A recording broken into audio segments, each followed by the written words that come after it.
स्वयं की खोज कोई बाहरी यात्रा नहीं है। यह एक आंतरिक यात्रा है जहां आपको अपने ही भीतर उतरना होता है। यह उस सत्य को जानने की प्रक्रिया है जो हर इंसान के भीतर छिपा हुआ है, लेकिन जिसकी ओर हम कभी ध्यान नहीं देते। दुनिया हमें हमेशा बाहर की ओर देखने को कहती है, धन, प्रतिष्ठा और रिश्तों में सुख खोजने की प्रेरणा देती है। लेकिन वास्तव में यह सब क्षणिक है। स्वयं की खोज एक ऐसी यात्रा है जो आपको अपने वास्तविक अस्तित्व की पहचान कराती है। यह आपके मन, शरीर और आत्मा की एकता को समझने की यात्रा है। जब आप भीतर की ओर देखते हैं तो आप समझते हैं कि आप सिर्फ एक भौतिक शरीर नहीं हैं, नहीं, आप सिर्फ विचारों का समूह हैं।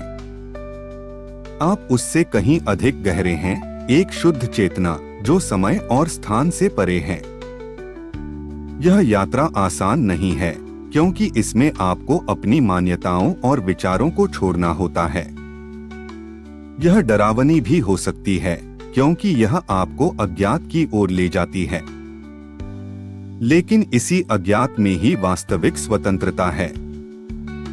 जब आप अपने भीतर उतरते हैं और स्वयं को खोजते हैं तो आपको पता चलता है कि जो आपने बाहर खोजा था वह हमेशा से आपके भीतर ही था।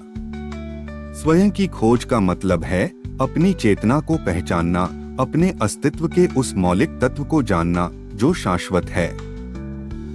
यह खोज आपको केवल शांति ही नहीं देती बल्कि जीवन के हर पहलू में गहराई और संतुलन भी लाती है। जीवन की सतह पर तैरने की बजाय आप उसकी गहराई में डूब जाते हैं और वहां से सच्चे आनंद और प्रेम की अनुभूति करते हैं। स्वयं की खोज उस बंधन से मुक्त होना है जो आपको दुनिया ने दिया है, विचारों का बंधन, समाज का बंधन और अपेक्षाओं का बंधन। यह आपकी आत्मा की स्वतंत्रता है जहां आप स्वयं के साथ एक हो जाते हैं। यही जीवन का वास्तविक उद्देश्य है, स्वयं को खोजना, स्वयं को जानना, और इस जानने में ही आप पूरे ब्रह्मांड को समझने लगते हैं।